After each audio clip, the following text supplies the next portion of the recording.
Auto টোটো চলাচল, সরকারি নিয়ম, সরকারি বাসি ভাড়া নিয়ন্ত্রণ বন্ধ করা সহ 3 দফা দাবিতে all Bengal mini bus association সমন্বয় সমিতির তরফে পশ্চিম বর্ধমান জেলা শাসক ও পুলিশ কমিশনারকে একটি স্মারকলিপি প্রদান করা হয়।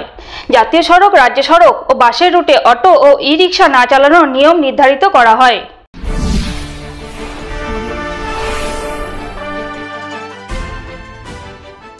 বাসের ভাড়া বৃদ্ধি সহ একাধিক দাবিতে পশ্চিম বর্ধমান জেলা 7টি বাস ও মিনি বাস মালিক সংগঠনের তরফে জেলা শাসক ও পুলিশ কমিশনার দপ্তরে স্মারকলিপি জমা দেওয়া হলো।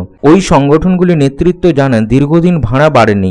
লকডাউনের পর মুখ্যমন্ত্রী মমতা বন্দ্যোপাধ্যায়ের পরামর্শ মতো যাত্রীদের সঙ্গে সমঝোতার ভিত্তিতে ভাড়া স্থির করে বাস মিনি বাস চলছে। তাদের দাবি, প্রশাসনকে এইভাবে বাস মালিকদের যাত্রীদের সঙ্গে সমঝোতার ভিত্তিতে ভাড়া বাড়ানোর ক্ষমতা দিতে হবে, কারণ পেট্রোল ডিজেলের দাম অনেকটা বেড়ে গিয়েছে। আরও দাবি, গত 1 সেপ্টেম্বর থেকে রাজ্য সরকারের নির্দেশিকা মেনে টোটো, অটো, জাতীয় সড়ক, রাজ্য সড়ক এবং বাস ও মিনিবাস চলাচলে রাস্তা বাদ দিয়ে সংযোগকারী রাস্তায় চলবে বলে ঘোষণা হয়েছিল, কিন্তু পশ্চিম বর্ধমান জেলায় তা হয়নি। যাত্রীবাহী বাস মিনিবাসের ক্ষেত্রে রাস্তায় টোল ট্যাক্স নেওয়া যাবে না। রাজ্য সরকারের সঙ্গে চুক্তির ভিত্তিতে দক্ষিণবঙ্গ পরিবহন নিগমে বাস সহ বেশ কিছু বাস চলাচল করে, সেগুলি মালিকরা নিজেদের ইচ্ছামতো চলাচলের সময় ঠিক করে নেয়। এর জেরে বিভিন্ন রুটে চলা নিয়ে বাসের ক্ষেত্রে অসুবিধা হচ্ছে। ওই সমস্ত বাসের জন্য সরকারকে একই রকম নিয়ম করতে হবে বলে তারা দাবি জানান। এছাড়া সরকারি সংস্থা বেসরকারি ব্যক্তি ও সংস্থার হাতে নিজেদের বাস চালানোর জন্য তুলে দিচ্ছে, তারা কোনো নিয়ম মানছে না, এটাও বন্ধ করতে হবে। সমিতির সদস্যরা প্রথমে জেলা শাসকের অফিসে যান, তারপর পুলিশ কমিশনারের কাছে যান। জেলার 7টি বাস মালিক সংগঠনের প্রতিনিধিই ওই দলে ছিল।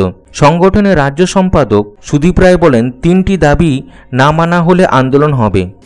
দেখুন, আমরা আজকে যেটা গেছিলাম, আমাদের পশ্চিম বর্ধমান জেলাতে টোটাল 7টি সংগঠন রয়েছে যারা আমরা যাত্রী পরিষেবার সাথে যুক্ত, মানে বাস মিনি বাসের সঙ্গে আমরা যুক্ত যারা আছি, তাদের 7টি সংগঠন আমরা সকলে একত্রিত হয়ে ডিএম সাহেবের কাছে গেছিলাম। আজ গোটা রাজ্য জুড়ে আমাদের একটি কর্মসূচি নেওয়া হয়েছে যে আমরা প্রত্যেকটি জেলায় অল বেঙ্গল বাস মিনি বাস সমন্বয় সমিতির পক্ষ থেকে ডেপুটেশন জেলা শাসক এবং পুলিশের যিনি সর্বোচ্চ অধিকর্তা থাকবেন তার কাছে আমরা এই বক্তব্য রাখবো। এটা আমাদের ঠিক ছিল। গোটা রাজ্য জুড়েই আমরা এটা চালাচ্ছি, আজকে চলছে, আমরা দিচ্ছি। সেই মতো পশ্চিম বর্ধমান জেলাতেও আমরা ডিএম সাহেবের কাছে গেছিলাম। ডিএম সাহেবের অনুপস্থিতিতে এডিএম জি সাহেব সেই ডেপুটেশন আমাদের কাছ থেকে নেন। আর কমিশনার অফ পুলিশের কাছে আমরা গেছিলাম, আমাদের অ্যাপয়েন্টমেন্ট ছিল, তার পরিবর্তে ডিসিপি সাহেব ওখানে আমাদের কাছ থেকে সেই ডেপুটেশন নিয়েছেন। ডেপুটেশন দেওয়ার মূল বক্তব্য হচ্ছে, এটা বলার অপেক্ষা রাখে না যে যাত্রী পরিষেবার ক্ষেত্রে আমাদের পশ্চিম বর্ধমানে যে গাড়ির সংখ্যা দিনকে দিন আপনারা সকলেই জানেন যে বাস মিনি বাস কমে যাচ্ছে। কোভিডের সময় থেকে সেই সংখ্যা কমেছিল, অন্যান্য জেলাতে সেটা যদি এখনও ফিরে এসছে। আমাদের পশ্চিম বর্ধমানের অবস্থা খুব খারাপ। সেই খারাপ থাকার অন্যতম কারণগুলির মধ্যে 4-5টি যে মূল কারণ, সেই কারণগুলির প্রথমটি হচ্ছে যে দীর্ঘদিন সকলেরই জানা যে বাস মিনি বাসের ভাড়ার যে তালিকা সেটা কিন্তু পুনর্বিন্যাস হয়নি, সেই সম্বন্ধে কোনো সিদ্ধান্ত এখনও সরকারের থেকে নেওয়া হয়নি।